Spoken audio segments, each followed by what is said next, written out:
What's happening, y'all? I told some people, some different reviews and whatnot that I chill with, talk about stuff, in live streams and slash hangouts. Okay, that these videos were coming. I already listed out what they were, and this is the first, obviously, part one of a 4-part series that I'll be doing, talking about the problems in the anime and manga community, especially the YouTube anime and manga community. Now, this part one, will be dealing with fanboyism. And here's the thing, man. Let me just jump right into this one. No need for extra intro. If you don't know who I be, just go look at my channel. Let them the videos speak for themselves. Anyways, fanboyism in of itself isn't a bad thing. Like most things, it's neither good nor bad. Fanboyism is understandable. Now, what does it really mean to be a fanboy? That's a more or less. This one is actually pretty much a personal definition. For anybody, it's quite a subjective definition. But let me break it down like this. There's a difference between being a fan. You can have a favorite character. For example, in One Piece, my favorite character is Monkey D. Luffy. Not because, oh, he's the protagonist, no, because I love Luffy. Let me go in another one where he's not a protagonist. Tyrion Lannister in Game of Thrones is my favorite character. In Kill la Kill, Makan Shoko Mako is arguably the greatest side character ever. She's my favorite character. So it depends on the series and how the character is, and anyways, all this jazz. Anyways, regardless, I don't fanboy. That's just not who I be. But you do have, I'll get to it more in depth later, but you do have reviewers who at least 95% of the community is filled with fanboys in one form or another, to certain characters or series or another, right? And not only that, with that being said, most reviewers are fanboys and one other. So you have to already come into this with prerequisite knowledge. You feel what I'm saying? Now, as far as in me not fanboying, okay, fanboy to me, from and like I said, I generally try to be objective, but like I said, this is more or less a subjective definition, but I think it does apply relatively objectively. As weird as that sounds, that's what it is. A fanboy is two things. Number one, puts a series of character on a certain pedestal that, while not untouchable, because fanboys can be critical, it's hard to get through. Like, it takes the character personally. Now, while it seems I might come across as a fanboy Luffy, I don't. I just defend him against foolishness that is clearly stated. Like, I clearly can state the flaws of Luffy. I have no problems with that. But those flaws are part of the reason why I love Luffy. I'm not denying flaws. Fanboys may have a tendency of trying to put their character or whatever on a pedestal that is like, pause for the cause. Whoa. Doing a bit too much. Ignoring some basic stuff, okay? Not like Tars. Tars take it to the next level, okay? They just ignore all logic pretty much whatsoever. Now, the second thing about a fanboy is a fanboy, they come into a situation having bias. Now, we all pretty much have a bias or prejudice in one form or another. It gets complicated, it gets complicated because not necessarily, like, humanity is complex in of itself. I say we all pretty much do it. That doesn't mean we do. But when I say come in with a bias, it's a clear bias. You feel me? Like, for example, let me talk about reviewers, okay? If someone's a Naruto fanboy, they might like One Piece, or they might like a Bleach, or they might like a Toriko, they might like Hunter x Hunter, or whatever the series is. They might like Attack on Titan, aka Shingeki no Kyojin. You name the pick. They might like Berserk, The Naruto fanboy will overrate a Naruto chapter, even if the chapter is at best. It's trashy. They'll bump it up, but then they won't give that same credit to a One Piece, to a possibly a Berserk, to a Hunter x Hunter. You know what I'm saying? In the same sense, fanboys, because they put one series the way they do over another,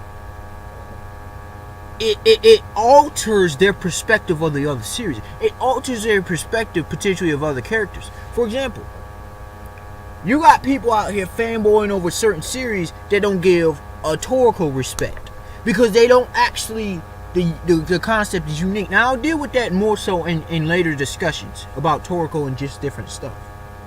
But understand this. It clouds people's judgment. Understand that. I recognize this. I already am coming to it. But here's the thing about fanboys. Like, for example, King of Lightning, for example. He'll clearly state that he's a fanboy of Monarch or he's a fanboy of Toriko. But with Toriko, he'll be critical of the parts that he doesn't like, whether you agree with him or not. You know, fanboys can have that critical nature. They just sometimes overhype certain aspects. Okay, that's fine. That's cool. Now with me, and why am I not a fanboy? Okay, I'm gonna deal with myself first, and then deal with the entirety of the situation of why it's really terrible, or what's happened to the community. Okay, this will probably be the shortest video of the four. Okay, with myself, like Uber Hikaru. Now he made fanboy a little bit over certain things. I don't know. But like Uber Hikaru and myself and others, certain others, we come from a literary perspective. And when you come from a literary perspective, as I've explained in the past, you look at characterization, character development, you're looking plot progression, you're looking there's a whole slew of aspects from a literary point of view. I'm looking for a story, man. I'm looking for well-developed characters. I ain't looking for trash, yo. I only read and watch high quality, period. I don't want, and I'm talking about myself. As far as myself, yo, people don't realize I grew up watching comic book superheroes. I grew up watching cartoons. I grew up reading fiction to a degree, or having fiction read to me when I was younger in school and all that jazz. I grew up, you know, I've watched and read so much fiction in my life. So when I come out critical, it's not hate for something. Because, for example, like a Naruto, there's concepts, you know, certain characters that I do like. But it's just the execution, it's poor execution. I'm going to call it like I do. If I see poor execution, if I see BS, even though I love One Piece, I even had a problem with you know, spoiler for some, the Sabo situation, okay, of recent events, and you'll know what I'm talking about if you're caught up with One Piece. So you feel what I'm saying? Like, I'm gonna call it like it is, or Hunter x Hunter. I say one of the down two down parts of Hunter x Hunter as of now is the lack of foreshadowing a lot in most cases by Togashi, and as well as the lack of world building outside of revolving around the main characters. Now, I don't mind following the characters, it's true, but the Hunter x Hunter world seems build that, because you are making a great world. Like, why don't we follow Kurapika a little bit sometimes? Even though Leorio's not my dude, why don't we follow Leorio? I want to see more Corolla Lucifer. Where he at? You know, bit with Hisoka. The Zoldyck family. There's so many elements. Gyro. Yo, you understand what I'm saying? Like, there's people that we can follow, and you can build the world around that. That's what One Piece does well. That's what Magi the Labyrinth of Magic does well. That's what Toriko does well, and other series like them. Okay, as far as in world building aspects. Now, why is fanboyism such a problem? Number one, besides just the bias, which is clear cut, I don't think I have to really explain that too much. You have people out here that be coming on here, don't know what they're talking about. Because of their bias, they limit their perspective and their knowledge. And when you have a limited knowledge, you have a limited perspective, you have limited maturity, you have limited wisdom. Understand this. Now, some fanboys overcome this. Okay? They're not too deep into fanboyism to the way they're almost tards, or have become tards. We get this. With fanboyism, it makes you sometimes act too emotional, too irrational, and it hurts people. Like, there's attacks. I can tell you, I've dealt with this numerous times, because y'all know I come with the logic, reason, facts, and evidence. I keep it 1,000 at all times. I just pretty much tell the truth, how it is, or I present my position. Okay, and not everybody can take that. They're willing to accept things almost religiously at times. Okay. And don't get it twisted between faith and spiritual philosophy and religion. Religion, I'm talking about dogmatic. Like, it's just as it is. For example, it takes sometimes you got to deal with, I often go in Naruto because you'll find it. Or Fairy Tail for a long time was like this. You know, last year, where, this is just how the writer likes it, and it's the way it is. It's like how I got a dude to rethink how Naruto was written. That was one of the purposes of why I did that video, to get people to think about it, or how Naruto should have been written, excuse me. how Naruto should have been written. I did that video, and you was like, oh, it should have been written away. And then when you really get into it, make you actually think, listen to what I'm saying. You be like, whoa, yeah, I see what you're saying, Wonder. I see what you're saying, Unexpected. Like, yo, UW. Yeah, some of that was fugazi, what was done. We could have altered a bit. I mean, even if, like, one dude, he wanted to keep the main storyline, you know, sort of thing. He wanted to keep the main things that were done, but he was still shifted it. And it was a bit confusing, but at the same time, I think it still could have come out a better story than what Kishimoto was trying to push towards in a lot of ways, because it was poor execution. Now, I'm not saying Kishimoto can't write at all. I'm not saying, I like the concept sometimes. It's just, you know, you have to execute. You have to execute. And trying to tell me, oh, hard work, that ain't enough. No. Don't come in there. There's plenty of people who do hard work. For example, Iron Knight. Okay? Not getting the love it needs. Just saying. Hard work. I mean, this dude's putting in a fresh, unique aspect. Putting in fresh materials. It's highly enjoyable, not getting what it should deserve. You feel what I'm saying? So, I mean, that can go on quality. That'll come up. That'll come up in, I believe, in my part 3. But anyways, with fanboyism, the perspectives are perverted and twisted. It's just what it is in a lot of cases. With about the 5% of the population not being fanboys, we got a problem. That's just too much. Fanboyism should be no more than 50%. Period.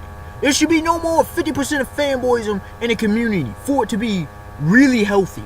Okay, I'll leave it if it's 70%. Because there's a lot of series and people love, you know, they invest their time, energy, and resources into it. Cool. People, fiction. If anything you invest your time, resources, and energy into, it doesn't matter what it is, real or not, that it becomes a part of you. It's a heavy part. And I get that. I have a lot of parts of me. And that's another thing. Fanboyism limits diversity. Fanboyism limits, once again, exposure. You know, your knowledge, your experience. Because you like to stay in what you like. And here's one thing about humans, man. They don't like change. I don't care what anybody says. Humans, on the general, do not like change. That's why humans don't revolt. That's why, you know, revolution, things that need to happen, don't happen. And so this video was just to expose the one of the serious problems. It's not that fanboyism in of itself is bad. I have no problem with fanboys. I do with tards. But I have no problem with fanboys. It's the fact that what fanboyism leads to. That's the problem that we often face. Like it becomes uncontrolled. And dudes just be spewing out nonsense. Don't even be knowing series and be hating on series. Like, the hell? Or, for example, for the longest time, I was about Naruto. And I had reasons. But I made sure I in the knowledge. The same thing with Bleach. I make sure I have my knowledge. Not every, you don't have to do that. But don't come on here and start talking foolishness because you don't have the knowledge. Because you don't know what you're talking about. You're talking out your ass. You know what I'm saying? You feel what I'm saying? Unexpected want to like, comment, subscribe. Tell me your thoughts on fanboyism. Tell me your thoughts on the video. Or what do you think of the subject? Like I said, this is just part 1. And there are more problems that come of this 4-part series. And this is just, I believe, the best intro until dealing with this. Until we understand this. Until we understand that some people, you know, most reviewers come in as fanboys. And just, oh, why you don't like certain characters? Why you do this? Why you do? They're fanboys. They clearly even stated, like, yo, let me clear this up. Talking about before I end this, the phone 999 and code provider, man. People get it twisted. Okay, they might be fanboys of One Piece, and like that's a problem. But One Piece be bringing that fire. That's what it does. It rarely makes mistakes. It really does. From the literary aspect, you know, some may disagree with me, but just read the story. Oda rarely makes mistakes. But when there's things they don't agree with, they clearly state that. Especially Code. Like, go back and watch his videos. And you can't say, oh, they like certain aspects of certain series, but they call the BS when they call the BS. I'm a non-fan. I love my perspective because as a non-fan, I come in and bring that too. You feel me? They know what they're talking about. Plus, they've experienced a lot of other manga and anime. Hello? But that's that fanboyism talking where you trying to do so hard to defend your series where you come across as illogical and irrational. Now, I'm not saying all who do that. Most of my subs, Even though they might fanboy in certain ways, they're able to use logic and reason. I know this as a fact because even though at times we clash, at the same time they know. I ain't gonna tell them lies. I'm not gonna tell y'all lies. Period. Just not gonna do that. I ain't gonna waste my time spreading lies. I might be wrong on certain aspects, but it is what it is. You know, cause somebody could decide to change up their path, like they pull a kill I kill on me. Okay. But anyways, yeah, y'all. Unexpected warning. Till next time, y'all. Have a beautiful day, beautiful night. Peace.